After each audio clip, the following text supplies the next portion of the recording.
Hermano,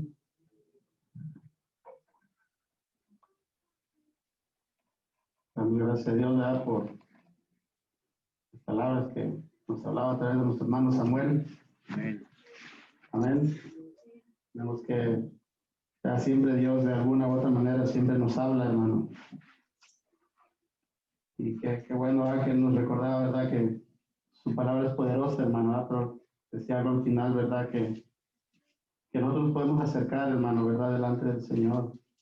Y algo muy importante que él decía, ¿verdad? Ahorita, que delante del Señor no tenemos que apantallar nada, hermano. No tenemos que pretender ser algo que no somos, porque realmente Él nos conoce. Él nos conoce de todas las formas habidas y por haber. Él nos conoce perfectamente. Y aunque nosotros podamos aparentar o podamos engañar a los hombres, a Dios no lo podemos engañar, y Él sabe exactamente. Aun cuando decimos algo que, ¿verdad? A veces decimos, eso no lo quería decir, no fue lo que quise decir, a veces decimos, ¿verdad? Y Dios dice, yo sé lo que quisiste decir. Tú dijiste que no quisiste decir eso, pero yo sé lo que quisiste decir, lo que había en tu corazón. ¿Verdad? Y qué maravilloso, ¿verdad? Saber que ese Dios nos conoce de tal manera. Amén. Por eso más vale que nosotros en todo tiempo vengamos, ¿verdad? Y reconocer, ¿verdad? Cuando estamos muchas veces a tiempo, a solas con Él, decir, Señor, aquí estoy una vez más, tal y como soy. Había un canto que antes, ¿verdad? Cantando, ¿verdad? Que decía, tal como soy, Señor. Dice así, nada que ofrecerte, no tengo nada que ofrecerte, pero aquí estoy. Y sincerarnos delante de Dios en aquellas cosas en las que estamos fallando, en aquellas cosas que estamos, con las que estamos lidiando, ¿verdad? Porque muchas veces batallamos con muchas cosas como seres humanos, pero Dios nos conoce porque Él fue tentado en todo, hermano, pero sin pecado, como decía nuestro hermano en su pensamiento que nos trajo. Amén. Y en esta tarde vamos a seguir, hermano, en el libro de Primera de Juan, capítulo 3. Sean todos bienvenidos, les doy la bienvenida. Y sean todos bienvenidos a mis hermanos que están en línea y los que están en el teléfono. A todos, hermanos, los que escuchan, sean todos bienvenidos. Amén. Qué bueno que está con nosotros. Algunos presentes, otros no presentes, pero sabemos que aquí están. Amén. Y vamos a leer desde el versículo 10 al versículo 18 de Primera de Juan, capítulo 3. Amén. Gloria, nos ponemos en pie, hermano.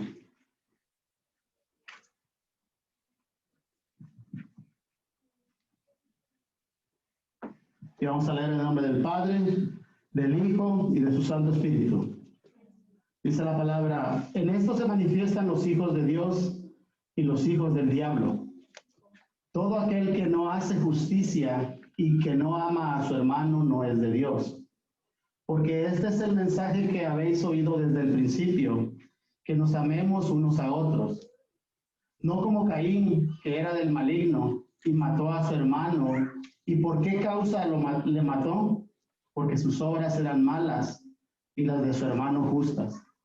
Hermanos míos, no os extrañéis si el mundo os aborrece. Nosotros sabemos que hemos pasado de muerte a vida en que amamos a los hermanos.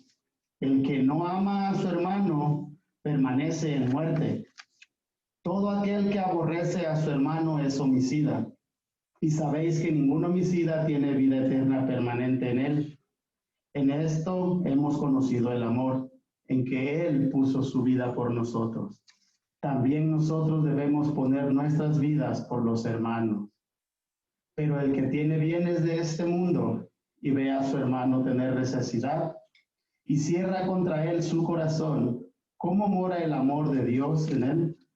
Hijitos míos, no amemos de palabra ni de lengua, sino de hecho y en verdad. Gloria a Dios. Oremos al Señor. Padre, le damos gracias una vez más por su palabra, porque su palabra es maravillosa, oh Señor. Su palabra nos desnuda, su palabra nos muestra exactamente cómo nosotros estamos delante de su presencia, oh Dios. Gracias en esta tarde que nos han permitido reunirnos, Señor, para juntos escudriñar su palabra, para juntos hablar de su palabra, Señor, y que sea su palabra, Señor, guiándonos en todo momento, que sea su palabra corrigiéndonos, Señor, que sea su palabra hablando a nuestras vidas, Señor, no con el fin de destruir, sino con el fin de edificar nuestras vidas, Señor, para que nuestras vidas espirituales sean edificadas conforme a su palabra nos habla, Señor, que nuestras vidas puedan ser, Señor, bendecidas a través de su palabra. Señor, pongo mi vida en sus manos, sabiendo que por mis propias fuerzas, que por mi propia fuerza, mi propia elocuencia, Señor, no puedo hacer nada.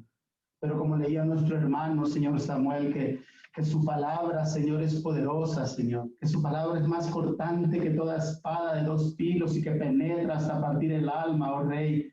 En esta tarde yo le pido que sea usted a través de su palabra, Señor, penetrando, Señor, hasta lo más profundo de cada uno de los corazones de nosotros, Señor, que usted penetre hasta lo más profundo de nuestro ser, usted que conoce todo lo que hay dentro, y que sea usted removiendo a través de su palabra todo aquello que hace estorbo, todo aquello que no se parece en nada a nuestro amado Señor Jesucristo, y que sea usted, Señor, provocando en nosotros, Señor, y trayendo, Señor, en nuestras vidas frutos dignos de un verdadero arrepentimiento.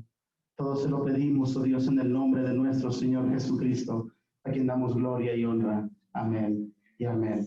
Puede sentarse, hermano. Gracias. Gracias damos a Dios, ¿verdad? Y le puse por tema, hermano, el tema le puse: los hijos de Dios aman. ¿Cuántos aman, hermano, aquí?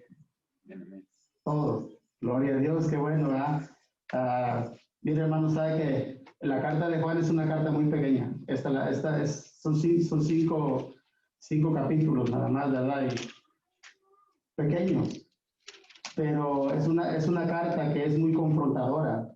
Es una carta que es muy directa, que habla directamente, y quiero pensar que algunas de las veces, ¿verdad? Aún hemos salido de este lugar, quizás, hermano, pensando y meditando en nuestra propia vida espiritual, porque ese es el verdadero propósito por el cual Juan, ¿verdad?, escribió esta carta. Dice que para que se den cuenta, para que ellos se examinen y se den cuenta que realmente están en la verdad, que están en Cristo. Y el propósito, cuando usted oiga que la palabra le habla, y cuando usted empiece a cuestionarse a sí mismo, ¿verdad? Ese es un síntoma bueno, hermano, de que usted está batallando, que usted está luchando, que usted está peleando contra su propia carne, contra sus propios deseos, contra sus propias pasiones, y que la palabra de Dios está haciendo algo en su corazón. Y ese es el propósito, ¿verdad? Que la palabra de Dios haga algo en nuestros corazones. Juan les decía en el capítulo 5 ahí, ¿verdad? Decía: estas cosas os escribo a vosotros que creéis en el nombre del Hijo de Dios, para que sepáis que tenéis vida eterna, y para que creáis en el nombre del Hijo de Dios. Así es que Dios nos habla a través de su palabra, y nosotros a través de su palabra nos miramos y nos escudriñamos a nosotros mismos. Y algunas veces hasta nos va a sacudir la palabra de Dios. Pero después Dios mismo nos va a guiar delante de su presencia y darnos cuenta, hermano, de que realmente somos hijos de Dios. Pero si hubiese algo que Dios nos habla, hermano, y que nosotros sabemos que nosotros lo estamos practicando, que nosotros lo estamos dejando de hacer, es también una advertencia, es de parte de Dios hablando a nuestras vidas, para que nosotros podamos corregir el camino por el cual nosotros hemos empezado a andar, aún ya siendo hijos de Dios. Amén. Así es que Dios es bueno, Dios siempre nos habla, ¿verdad? Y la semana pasada, ¿verdad?, hablamos acerca de los hijos de Dios, ¿verdad?, no practican pecado. Y después terminamos en el versículo 10, que dice: en esto se manifiestan los hijos de Dios y los hijos del diablo. Dice: todo aquel que hace justicia y que no ama a su hermano no es de Dios. Después de haber dicho todo lo que Juan había dicho acerca de cómo debe de ser el carácter, la conducta, ¿verdad?, de los hijos de Dios, dice Juan ahora, dice que hay una manifestación, que hay una forma visible de cómo se mira, ¿verdad?, los hijos de Dios. Dice: y los hijos del diablo, porque los hijos del diablo también actúan de una manera y viven de una manera que es visible. Los hijos de Dios se le puede ver la manifestación en su forma de vivir, en su forma de actuar, en su forma de ser, en su forma de todo lo que hacen ellos cuando ellos hablan. ¿Se acuerda el apóstol Pedro? Dice que cuando arrestaban al Señor Jesucristo y lo miraron y le dijeron, tú estabas con él. Y Pedro dijo, no, sí, tú estabas con él. Y le dijeron, sí, tú estabas con él porque aún tu forma de hablar te delata que tú estabas con él. Su forma de hablar, aún muchas veces nuestra forma de hablar nos puede delatar de realmente quiénes somos nosotros. Y aún la gente que está alrededor de nosotros nos puede ver, pero Juan decía, ¿verdad? Le decía a sus oyentes, ¿verdad? Le decía, en esto es que se manifiestan los hijos de Dios y los hijos del diablo. Dice, todo aquel que no hace justicia y que no ama a su hermano no es de Dios. ¿Verdad? Antes había dicho Juan que el Hijo de Dios no puede practicar el pecado porque la simiente de Dios está en él, la naturaleza de Dios que Dios ha puesto en aquellos que son sus hijos, que están en él. Eso es lo que no los deja practicar el pecado, porque la simiente de Dios que mora en cada uno de aquellos que son nuevas criaturas, en cada uno de aquellos que son hijos de Dios. El Espíritu Santo en nosotros. No es que nunca hagamos pecar, pero no es que sea una práctica. Ahora también, ¿verdad? El Espíritu, la presencia de Dios en nosotros, ¿verdad? Ha hecho un cambio, ¿verdad? Ahora que somos hijos, las personas hijos de Dios, dice Juan que hay una diferencia, que los hijos de Dios han aprendido a amar de una forma diferente. Porque si se le pregunta al mundo, todos dicen que aman. Todo el mundo dice amar, pero dice Juan que esa debe ser una característica, debe de ser una manifestación de los hijos de Dios, dice, porque ellos lo conocían, dice, y este es el mensaje, dice, porque este es el mensaje que habéis oído desde el principio, que nos amemos unos a otros. Juan viene hablando de la luz y las tinieblas, viene hablando de Dios, del diablo, viene hablando de la mentira, de la verdad, viene hablando de la doctrina sana, de la doctrina incorrecta, y ahora viene a hablar del amor.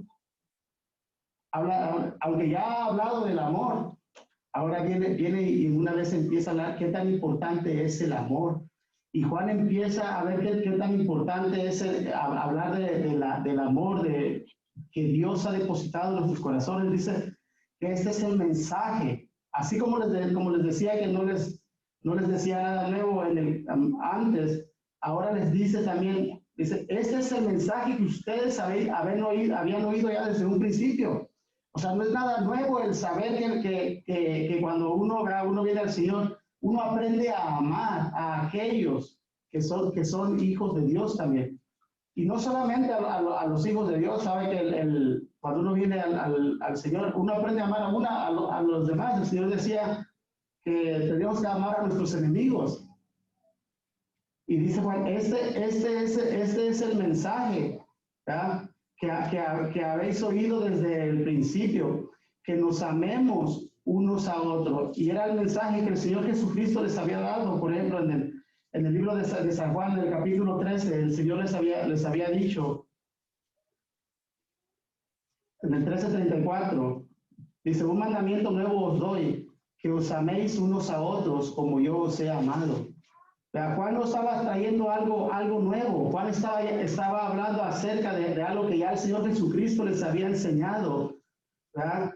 Dice, un mandamiento nuevo os doy, que os améis unos a otros, pero fíjese, como yo, dice, os he amado, que también nos améis unos a otros. Y sabemos nosotros que realmente nosotros nunca vamos a poder amar a los demás como Cristo nos amó a nosotros.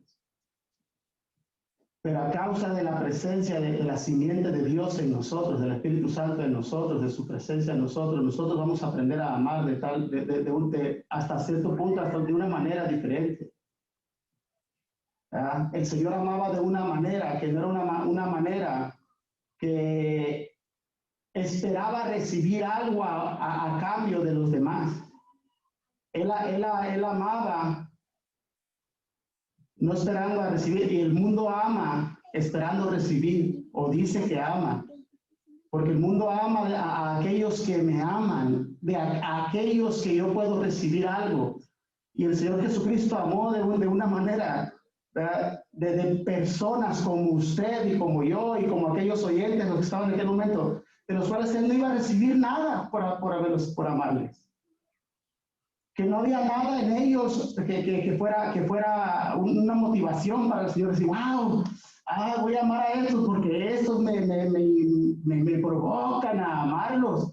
No había nada en esas personas a los que el Señor les decía, no había nada que me provocaran a amarlos, pero aún así Él amó. Y ese es el tipo de amor del cual ellos predicaban, ese era el tipo de amor del cual el Señor Jesucristo les enseñó, que aprendieran a amar, no esperando beneficiarse, no amar para beneficiarse de otras personas. Y les dice que os améis así también como yo os he amado, que también os améis unos a otros. Dice, en esto conocerán todos que sois mis discípulos, si tuvieres amor los unos con los otros. Y es exactamente lo que Juan está diciendo ahorita, ¿verdad? Es exactamente lo que Juan está diciendo, lo que ya el Señor les había dicho. Dice, porque este es el mensaje que habéis oído desde el principio, que nos amemos unos a otros. Y dice, y pone un ejemplo de un hombre, ¿verdad?, que todos conocemos, Caín. Dice, no como Caín, que era del maligno. Y Juan empieza a hacer un contraste de cómo es la forma de ser de las personas que le sirven al maligno y cómo son las personas, aquellos que son, cuál es la manifestación de los hijos de Dios. ¿Verdad? Y empieza a decirle, porque este es el mensaje que habéis oído desde el principio, que nos amemos unos a otros. Primero le dice, pero después le dice, no como Caín, que era el maligno y mató a su hermano. Dice, ¿y por qué causa le mató? Dice, porque sus obras eran malas y las de su hermano justas. ¿Verdad? Y Juan se va hasta el primer hombre, el primer asesinato que hubo en la historia del ser humano. ¿Verdad? Caín, que mató a su hermano, pero dice cuál es la causa por la cual lo mató. Dice, no como que Caín, dice Caín era del maligno. ¿Verdad? O sea que los hijos del diablo manifiestan, también se manifiestan, y Juan dice, lo que Caín hizo, lo hizo porque era del maligno. Dice, no es que Caín se convirtió al maligno cuando llegó a hacer lo que él llegó a hacer, sino que lo que él hizo fue una manifestación de a quien él les servía. Y aún más, dice Juan, que era el maligno y mató a su hermano. Y luego Juan hace una pregunta y dice, ¿y por qué causa lo mató? Fíjense lo que dice Juan. Dice, porque sus obras eran malas y las de su hermano eran justas. En otras palabras, lo que Juan está diciendo es que no era como que llegaron y ofrecieron la ofrenda a Dios y que Caín dijo, se enojó. Eran los mejores amigos y eran los mejores hermanos y se llevaban bien a todo dar y comían todos los días juntos y cenaban juntos y se levantaban juntos. No, dice, porque ya sus obras ya eran malas, o sea que ya había una manifestación, ya había una conducta en Caín que de por sí era mala, que manifestaba que Caín era del maligno. Y Caín podía observar a su hermano que su forma de vivir, su conducta de vivir, su forma de hablar, quizás su forma de manejarse era diferente a la de él. Y eso era lo que a Caín le enfurecía. Y cuando una persona, ¿verdad?, cuando una persona está observando todo eso, Caín se enfurecía de seguro contra su hermano. ¿Y por qué sabe por qué? Porque muchas veces cuando alguien mira a alguien que vive bien, por ejemplo a nosotros como cristianos, que mira nuestra conducta, que mira nuestro carácter, que mira nuestra forma de hablar, nuestra forma de hacer, cuando nosotros no caminamos con el mismo desenfreno, como dice la palabra de Dios, con la que ellos caminan, eso es como una acusación muda para ellos, porque ellos están viendo la vida del otro y ellos quisieran que el otro viviera de su misma manera. Y dice Juan, esa es la causa por la cual, primero que nada, dice, lo mató, porque los hijos del diablo no aman. Porque los hijos del diablo no han aprendido a amar. Y dice, y la primera causa que Juan da es porque Caín era del maligno. Caín adoraba, y no está hablando de adorar que hacía tal, pero que Caín se servía, su conducta demostraba que él no se sometía a la forma de adorar que Dios le había enseñado para que ellos adoraran. Que Caín quería hacer lo que él quería, que él quería vivir de la manera y hacer las cosas como él quería. Y al ver a su hermano, que su hermano sí era diferente y que su hermano se sometía y que su hermano buscaba la forma de agradar a Dios conforme a lo que Dios había dicho, se irritaba. Y no es exactamente, no pasa hoy exactamente lo mismo con nosotros o como los cristianos. Lo que estaba pasando es que Juan está introduciendo eso que está diciendo acerca de Caín. Habló de cuál debe de ser, cómo debe de ser, que Dios les ha dicho que los hijos de Dios, los que han nacido de nuevo, tienen que amar. Dice, no deben de ser de esa manera, porque ahora va a introducir y le va a decir, por eso si ustedes no se sorprendan si el mundo los aborrece. Porque el mundo también mira, el mundo está viendo, así como Caín ve que sus obras eran malas y las obras de su hermano eran justas, el mundo exactamente es lo que tiene que ver en nosotros. El mundo ve que nuestras obras, no que seamos perfectos. Juan no está hablando de una perfección, pero está hablando de que nosotros tenemos que vivir de una manera justa. Acaba de decir del versículo 10, aquel que no hace justicia, aquel que no hace lo justo, aquel que no se esfuerza por hacer lo correcto, ¿verdad? Y que no ama a su hermano, no es de Dios. Y amar a nuestros hermanos es lo correcto. La semana pasada decía, ¿verdad?, que hay una manifestación de lo que es el amor. Más adelante lo vamos a ver. Dice, por eso, y Juan, ¿verdad?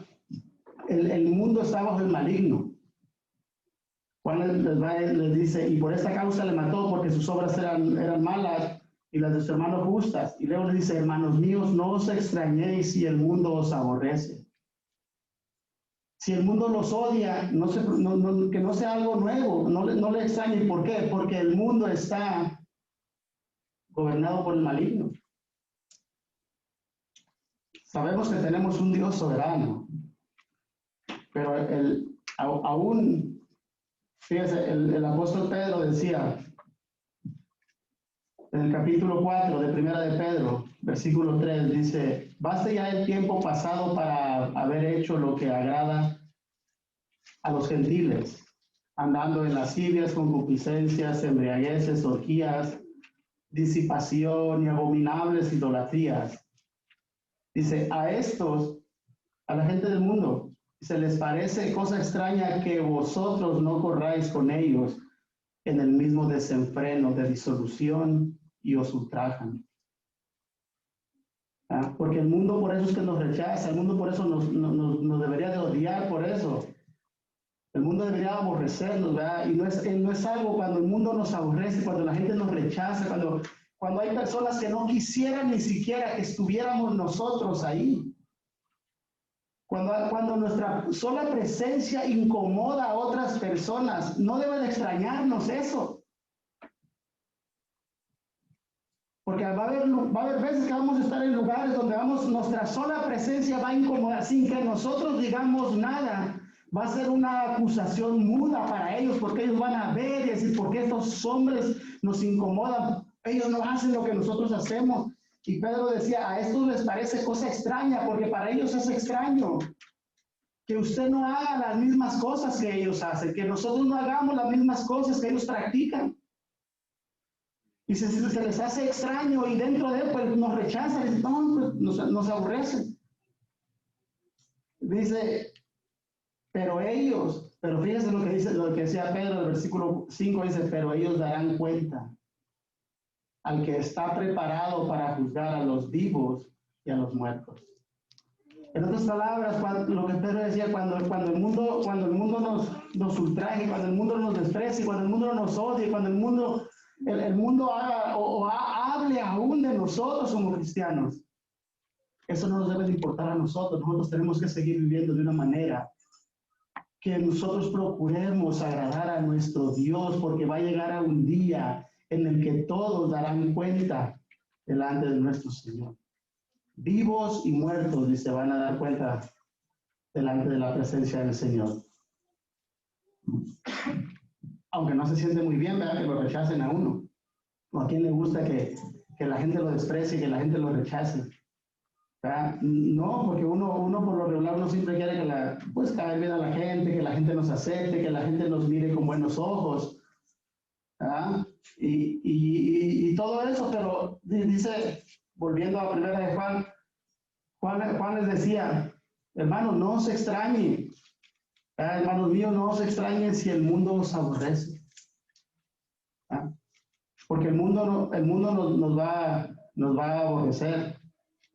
Fíjense, lo que Juan decía, dice el versículo 14, nosotros sabemos, dice, el mundo nos va a rechazar, dice, pero nosotros, y se cuenta el mismo, dice, nosotros sabemos que hemos pasado de muerte a vida. En otras palabras, lo que Juan está diciendo, hermano, nosotros hemos reconocido, nos hemos dado cuenta que hubo un tiempo en el que nosotros estábamos muertos en nuestros delitos y pecados. Hubo un tiempo en que nosotros corríamos con la misma corriente que el mundo corre. Hubo un tiempo que nosotros no estábamos en Cristo. Pero ahora nosotros sabemos, porque hay una muestra, hay algo, nosotros sabemos que hemos pasado, que ya no somos más lo que éramos antes, que hemos pasado de muerte a vida. Y está hablando ahí Juan del nuevo nacimiento. Nosotros sabemos, ¿ah?, que hemos nacido de nuevo. Dice, pero hay una prueba, una manifestación, ¿ah? Dice, en que amamos a los hermanos, porque no hay nadie que pueda decir que es creyente, que ha pasado de muerte a vida, que ha experimentado el nuevo nacimiento, pero que no ama a su hermano. Es imposible para Juan. Dice, bueno, nosotros sabemos en esto, hay una manifestación. Fíjese, el apóstol Pablo, cuando el apóstol Pablo se convirtió, el apóstol Pablo iba con amenazas, dice, iba echando sapos y culebras, iba enfurecido por los cristianos, los odiaba a los cristianos el apóstol Pablo. Pero una vez que tuvo un encuentro con el Cristo de la gloria, una vez que fue trasladado, una vez que sus ojos fueron abiertos, una vez que su vida, que su mente fue regenerada, él entendió que él estaba peleando contra Dios. Y que aquellos a los que él perseguía eran hijos de Dios. Y que él como él era un hijo de Dios, aprendió a amar a aquellos que antes odiaba. Porque sabe que cuando una persona viene a Cristo, uno aprende a amar aún a aquellos que nos han hecho daño. No es fácil, pero aprendemos a amar aún a aquellos que nos han hecho daño. Juan dice que nosotros sabemos que hemos pasado de muerte a vida, dice que amamos a los hermanos, pero fíjense lo que dice, el que no ama a su hermano permanece en muerte. Pero no solamente a los hermanos, porque nosotros podemos decir, yo amo a los hermanos, pero a fulano de tal que me hizo tal cosa hace 10 años, yo todavía lo sigo odiando igual. Y no lo he perdonado. Eso no puede ser, hermano. Quizás hay personas que han sido maltratadas en sus hogares y que todavía tienen aquello de hace 20 años atrás. aún ahora ya siendo cristianos y dice, no, yo sí amo, pero a aquellos sigo pensando lo mismo. Yo creo que hay un momento en el que uno tiene que examinarse a uno mismo. Usted se imagina al apóstol Pablo llegando entre los hermanos y quizás hubiera habido alguien ahí de aquellos que el apóstol Pablo anduvo persiguiendo, familiares, y que esos familiares tuvieran ese resentimiento, ese pensamiento del apóstol Pablo y aún diciendo, no, nosotros somos cristianos, es que nosotros éramos cristianos antes que él.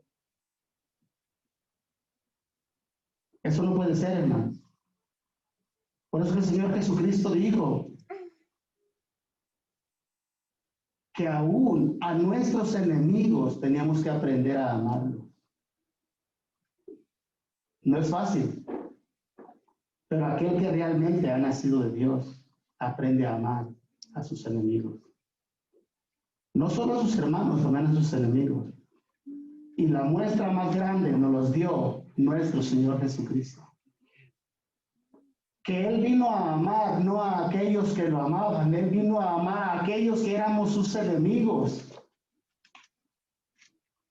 Aquellos que vivimos de espalda a Él, a aquellos que lo rechazábamos y que no queríamos saber nada de Él. Pero aún así Él en su gracia, en su misericordia, en su grande amor nos amó con amor eterno. Es que dice Juan, dice, nosotros sabemos que hemos pasado de muerte a vida y que amamos a los hermanos. Ahora bien, nótese, fíjese, que Juan nos dice que porque yo amo a los hermanos, eso quiere decir que porque yo soy salvo porque yo amé a los hermanos. No, Juan lo que está diciendo que el amar a los hermanos es una manifestación, es una evidencia de que una persona realmente ha nacido de nuevo. Dice, por eso Juan dice, nosotros sabemos que hemos pasado de muerte a vida en que amamos a los hermanos. No dice, pasamos de muerte a vida porque nosotros los amamos y esa fue la base, fue la causa, ¿no?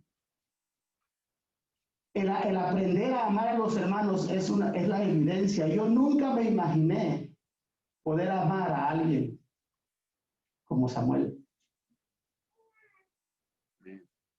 La verdad, alguien como Miguel, alguien como nuestro hermano Manny de El Salvador, como nuestro hermano Felipe de Guatemala, personas que uno dice, nunca en mi vida, si yo no hubiera conocido a Cristo, yo nunca los hubiera amado a nadie, porque ni yo mismo me amaba.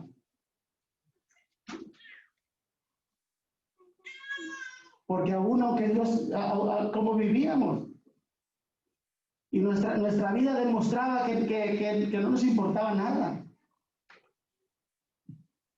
Pero una vez que uno viene a Cristo, uno aprende a amar.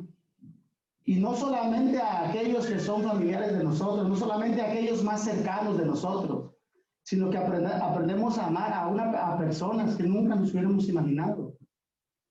Por eso es que yo a veces me pongo a pensar y no alcanzo a entender cuando... ¿Saben que dentro de las iglesias hay conflictos, hermano? Hay conflictos tan duros, hermano, tan terribles dentro de las iglesias y que ahí debería la gente preguntarse, ¿será posible que yo sea cristiano y que mi hermano sea cristiano también? Pero que yo no pueda verme con mi hermano, ni mi hermano se pueda ver conmigo y que mi hermano prefiera darme la vuelta cada que va caminando y prefiere no saludarme y no hablarme. ¿Eso es el cristianismo? ¿Eso es haber pasado de muerte a vida? Eso no puede ser dentro de la iglesia.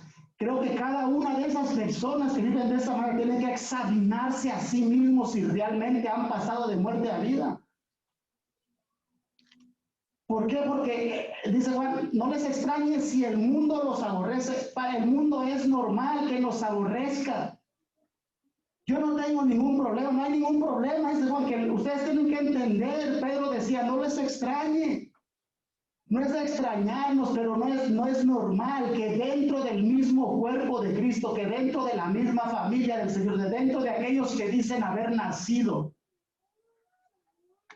no hayan aprendido a amarse unos a otros. En San Juan 13 que leíamos 34 decía, no decía el Señor, pues a ver si lo pueden decir, no, un mandamiento les doy. Yo les doy un mandamiento que os améis. Y ese mandamiento va a hacer que la gente conozca que realmente ustedes son mis discípulos, como dice Juan, que han pasado de muerte a vida. Te voy a hacer una pregunta. Puede haber dentro, son muy pequeños, pero a lo mejor hubiese alguien que tú preferirías que no estuviera en la iglesia. Y digo, wow, mi vida hubiera sido más fácil si tal persona no estuviera dentro de la iglesia. Eso es aborrecer. Y eso no puede ser dentro de la iglesia. Bueno, nosotros, o sea, dice Juan, el que no ama a su hermano, y si no lo ama es porque lo aborrece. Dice Juan, aún permanece en muerte. En otras palabras, no es creyente. Es lo que está diciendo Juan. Si hay una persona así, tiene que examinarse. Y ese es el propósito de Juan con esta carta. Esta carta es dura. Pero es para que cada uno de las que lo escucharon se van a dar cuenta. Dice Juan, todo aquel que aborrece a su hermano, dice Juan, es homicida. Y Juan no se lo estaba inventando. Juan estaba hablando cosas que el Señor Jesucristo les había enseñado a ellos. Porque una persona, aunque no llegue a matar a alguien físicamente, una persona puede matar a alguien, ser un homicida, al hablar de una persona a causa del aborrecimiento y del odio que uno siente hacia esa persona. Una persona puede matar el testimonio de alguien. Hablar de esa persona mal. Y es una forma de expresar el aborrecimiento que se siente hacia una persona. Y Juan dice, no. Si nosotros nos damos cuenta cuando nosotros amamos. Fíjese, Pablo abogó por Onésimo ante Filemón. Yo creo que Filemón amó a Onésimo. No sabemos exactamente qué fue lo que Onésimo le hizo a Filemón. Sabemos que Onésimo salió huyendo de la casa de Filemón. Pero Pablo se lo manda otra vez. Y Pablo se lo manda, ¿sabe qué? Confiado en que Filemón es un verdadero creyente. Que Filemón va a amar a Onésimo a pesar del daño que Onésimo le había causado. Pablo, recíbelo como si fuera yo mismo, le dice. Mira, Filemón. Es tu nombre, pues, ya tener hijos. Mira, Filemón. Ya no le gusta, pues está otro Onésimo. Cualquiera cosas. Usted. Ahí te mando a Onésimo y recíbelo como a mí. Entonces, si tú me amas a mí, vas a amar a Onésimo también, porque Onésimo es mi hermano. Porque Onésimo es tu hermano, porque por Onésimo Cristo pagó en la cruz del Calvario también.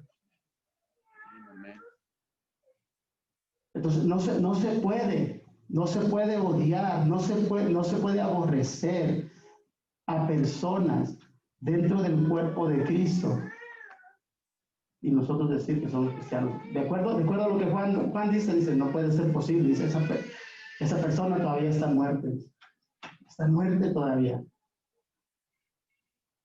Dice, todo aquel que aborrece a su hermano es homicida, y sabéis, dice, que ningún homicida tiene vida eterna permanente en él. Fíjense cómo lo mira.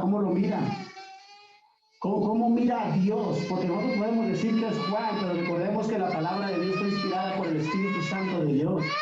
¿Cómo mira a Dios el que uno aborrezca a un hermano? El que uno odia a un hermano.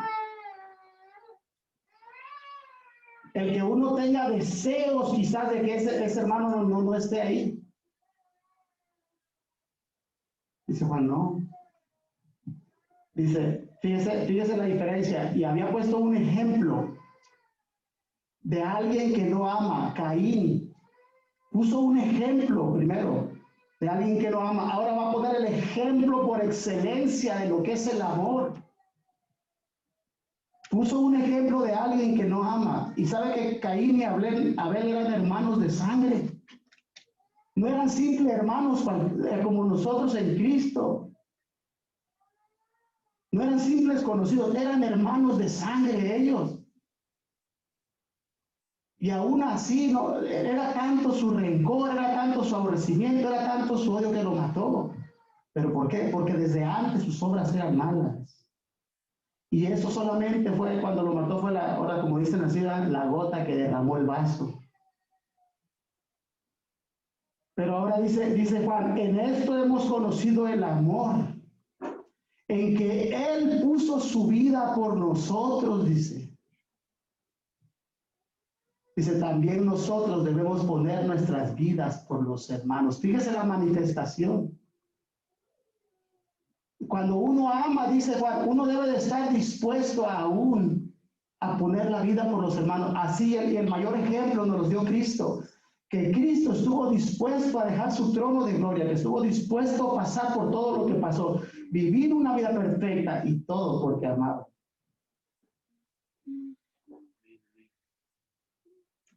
Ahora dice Juan que nosotros hemos conocido, imagínense que Cristo nos hubiera dicho, saben que yo los amo, pero que nunca hubiera venido a rescatarnos. Todos fuéramos candidatos al infierno.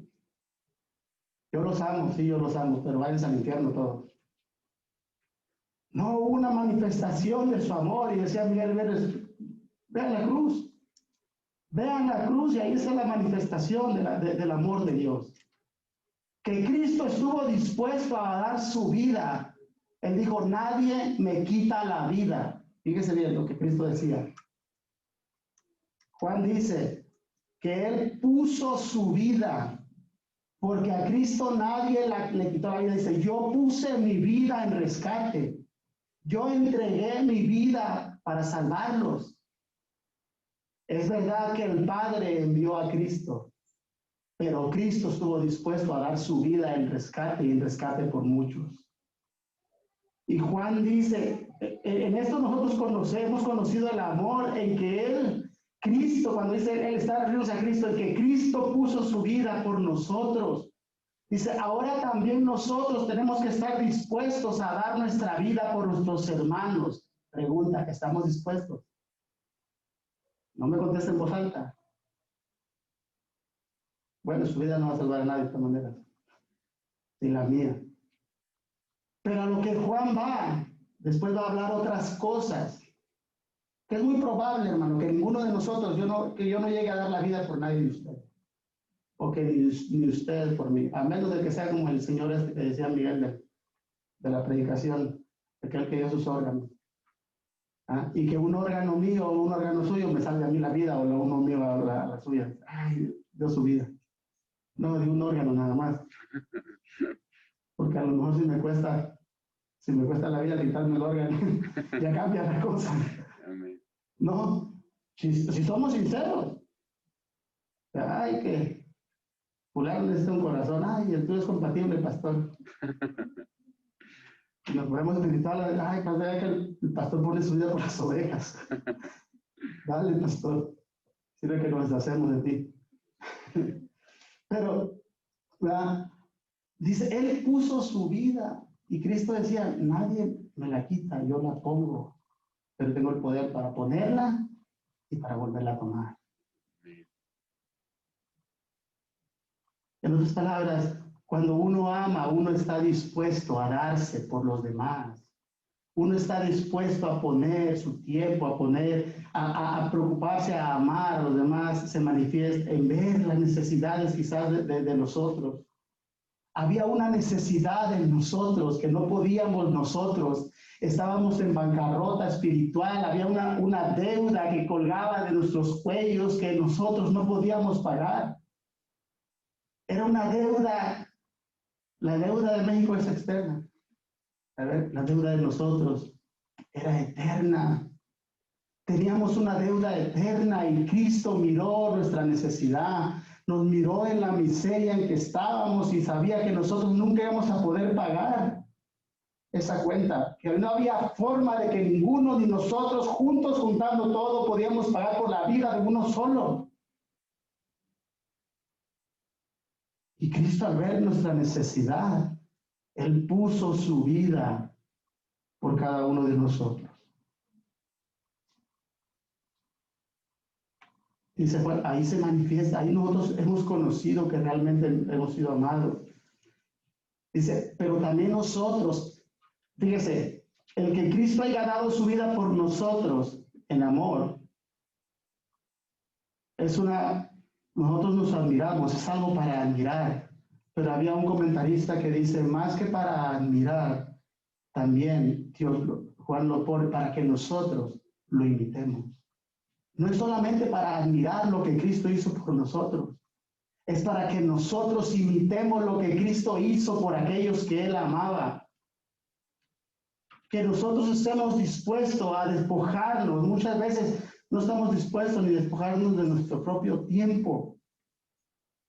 Y quizás nosotros podemos decir, no, yo sí doy la vida. Si no damos 5 minutos de nuestro tiempo, muchas veces, ¿cómo vamos a dar la vida entera? Si de toda nuestra vida no podemos dar 5 minutos muchas veces.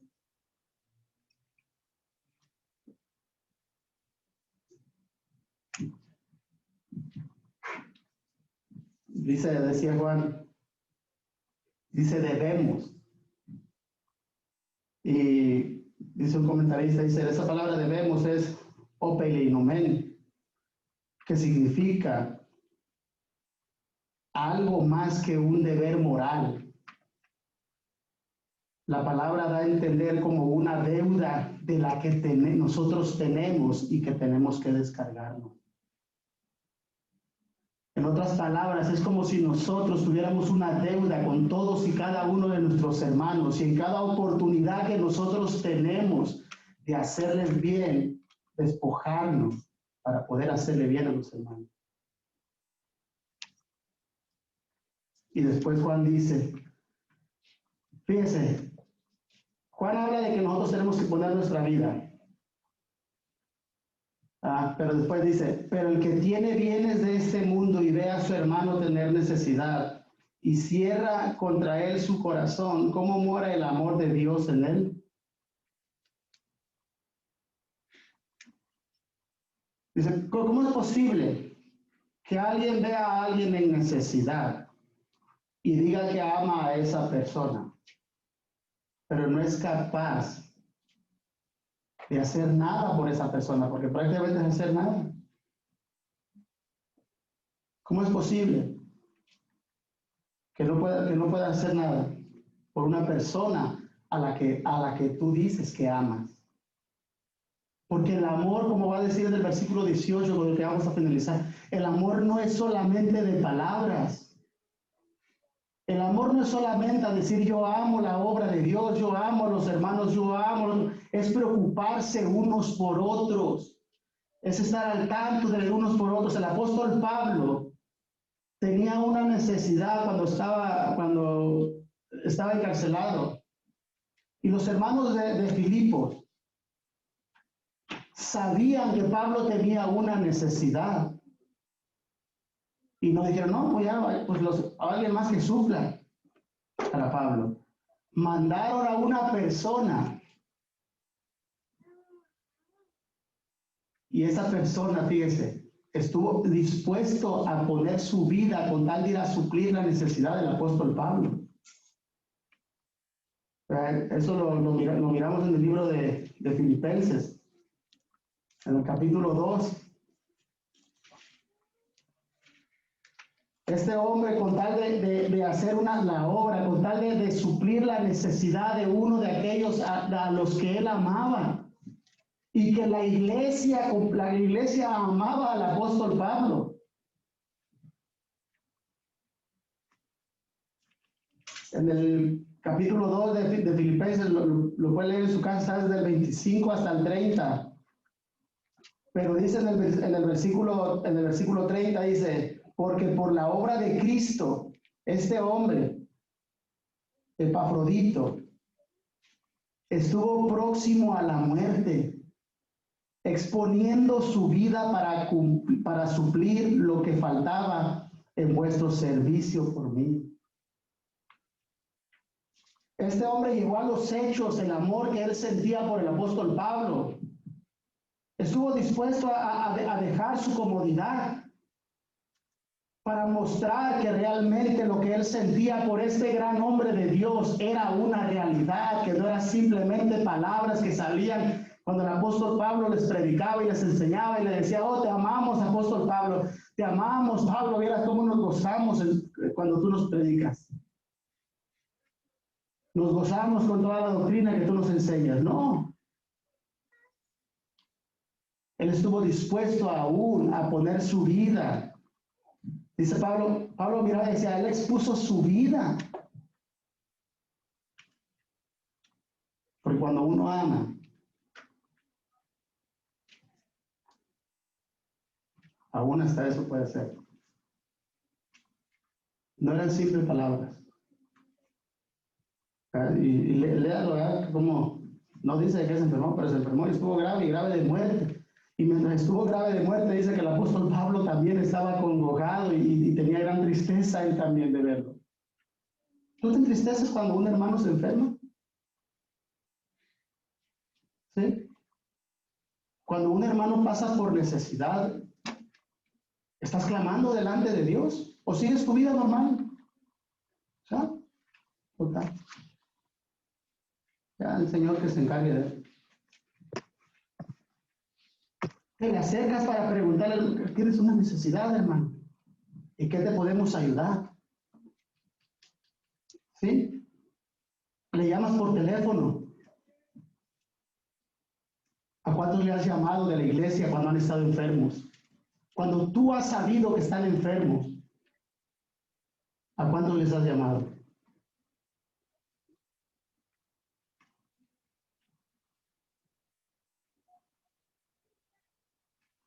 Son personas a las que tú dices amar.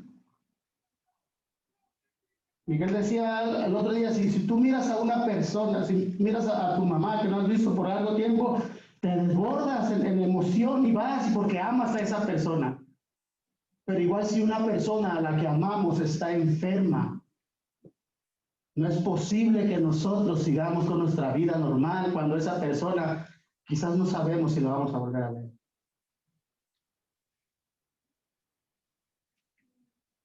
¿Cierto o no? A lo mejor la persona está pasando por algo.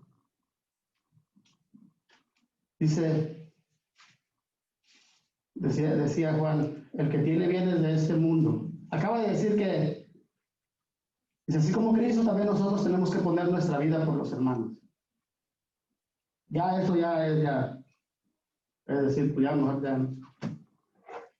Pero ahora Juan va, quizás ellos no puedan poner su vida, quizás nosotros no lo podemos, pero hay cosas que sí podemos hacer y dice Juan, pero el que tiene bienes de este mundo y ve a su hermano tener necesidad y cierra contra él su corazón.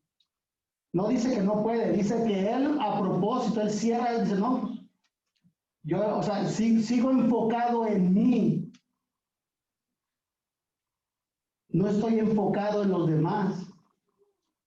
Sigo enfocado en mí y en lo mío solamente.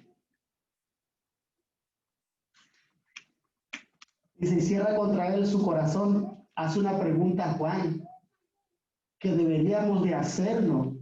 O cuando nosotros empezamos a actuar de esa manera, decir, ¿cómo mora el amor de Dios en mi corazón?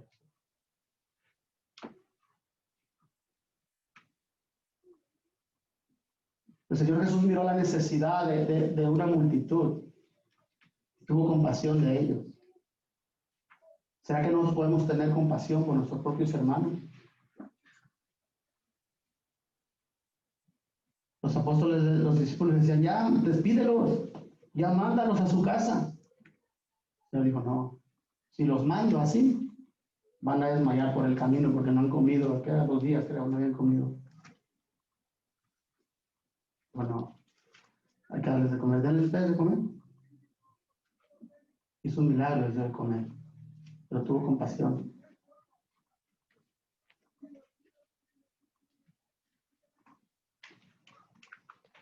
Porque cuando alguien está en una necesidad, bueno, más bien, me retracto. Cuando alguien no está en ninguna necesidad, es fácil decirle, te amo. Pero cuando esa persona está pasando por una necesidad, aquellos que lo aman tienen que venir a su rescate. El apóstol Pablo estaba, hermano, no crean que estaba aquí en la Lake Mead, no estaba en la Owens. El apóstol Pablo estaba lejísimo de donde estaban ellos. Le tomó tiempo a este hombre y no sabemos con cuánta gente invitar todo lo que él le lleva para suplir. Pues no sabemos exactamente. Pero dice Pablo que le llevó lo necesario, suplió sus necesidades.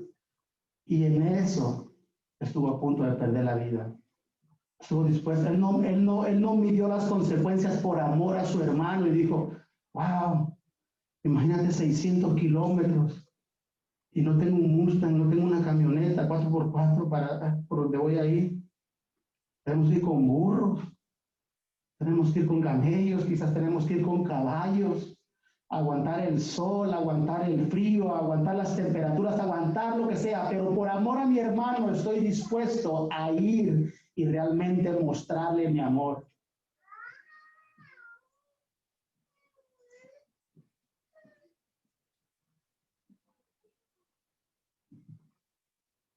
Dice Juan, amados hijitos míos, que no améis de palabra ni de lengua, sino de hecho y en verdad. En otras palabras, que si decimos a amar, el amor se tiene que manifestar, tiene que haber una manifestación del amor que sentimos por las personas.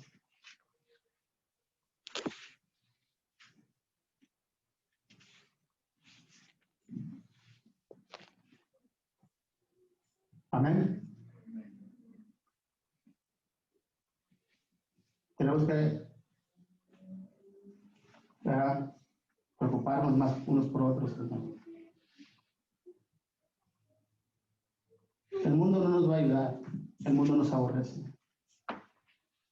Santiago habla casi lo mismo, donde habla de... Juan no habla en el sentido del amor.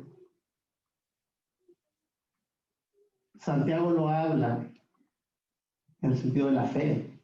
Dice, ¿cómo puede ser decir tú que tienes fe, pero no tienes obras?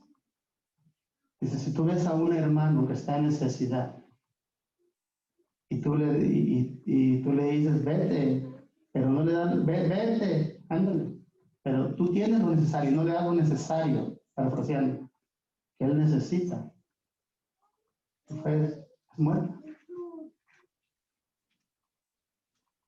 Y Juan lo mira con falta de amor y dice, ¿cómo es posible que vamos a decir que amamos a alguien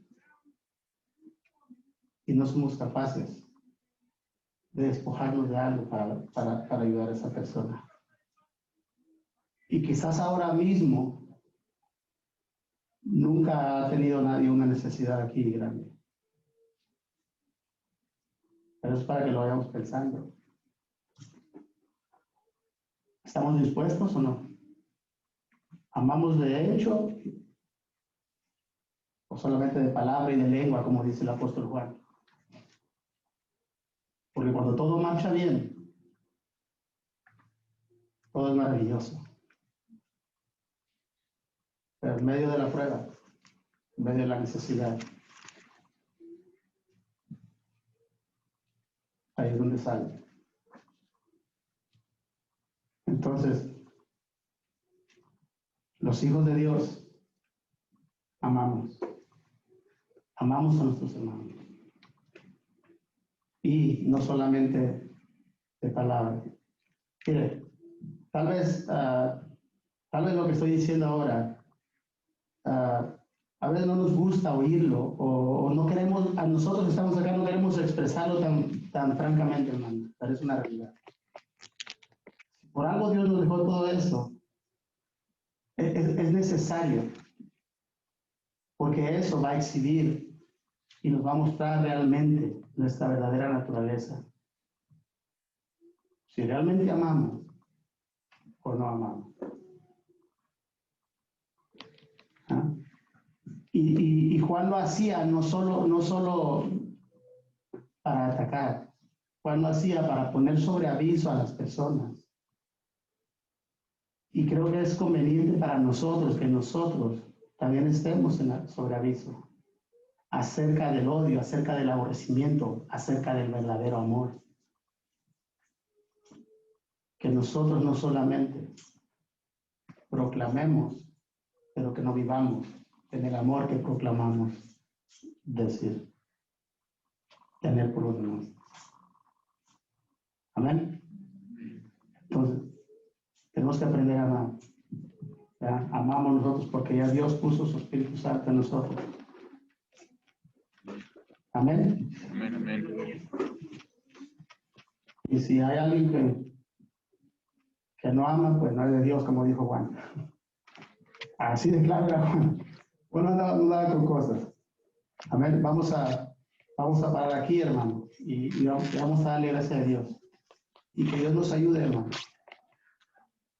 Que Dios nos ayude a no pensar solamente en nosotros, sino pensar en los demás. Amén. Vamos a ponernos en pie.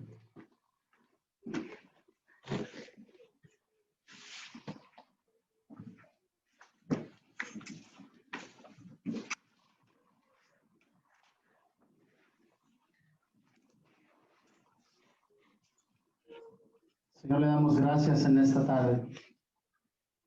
Gracias por su palabra, oh Dios.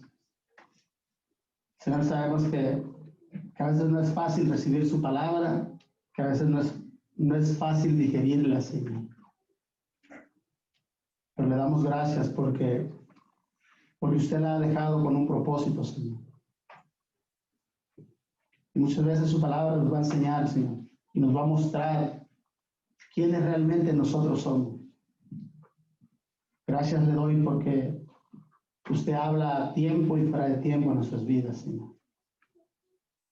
Oh, le pedimos que aprendamos a amar los unos a otros, oh Dios.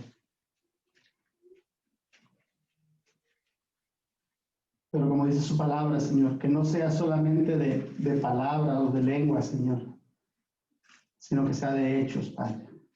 Nosotros aprendamos a amar a cada uno de nuestros hermanos como usted nos amó, Señor. Estemos dispuestos aún a poner nuestro tiempo, a poner nuestras vidas, Señor. Si es necesario, oh Señor, a poner nuestros recursos al alcance de nuestros hermanos, con tal de suplir sus necesidades en caso necesario, oh Dios. Oh Señor, que las bendiciones que usted nos ha dado, que usted nos ha bendecido en gran manera, que podamos tomar cada una de esas bendiciones, Señor, y ponerlas para la gloria y la honra de su nombre. Que su nombre sea exaltado, Señor, en cualquier cosa que nosotros hagamos, ya sea que le llamemos a un hermano, ya sea que visitemos a un hermano enfermo, Señor, ya sea que ayudemos a un hermano enfermo, Dios, o en cualquier necesidad. Oh Señor, que todo lo que hagamos no sea para que nuestro nombre sea exaltado, Señor, sino para que su nombre sea engrandecido y que todo lo que hagamos sea para la gloria de su nombre. Que a través de las bendiciones, Señor, su nombre sea engrandecido y su nombre sea proclamado. Oh Dios, ayúdenos, Señor. Sabemos que el mundo nos va a aborrecer, Señor. Sabemos que el mundo no nos va a dar la mano, Señor, sino que aún algunas veces se van a deleitar en ver por las circunstancias que nosotros pasamos. Pero sabemos que tenemos un Dios poderoso, que tenemos un Dios de amor, de misericordia y de verdad, que ha salvado a un pueblo, Señor, por gracia y por misericordia, y que ahora debemos dar, Señor, un poco, Señor, de lo mucho que usted ha dado y ha puesto en nuestros corazones. Te damos gracias, Padre, gracias, Hijo, y gracias, Espíritu Santo. Oh, todos te lo damos en el nombre de nuestro Señor Jesucristo. Amén y amén. Den un aplauso al Señor, hermano.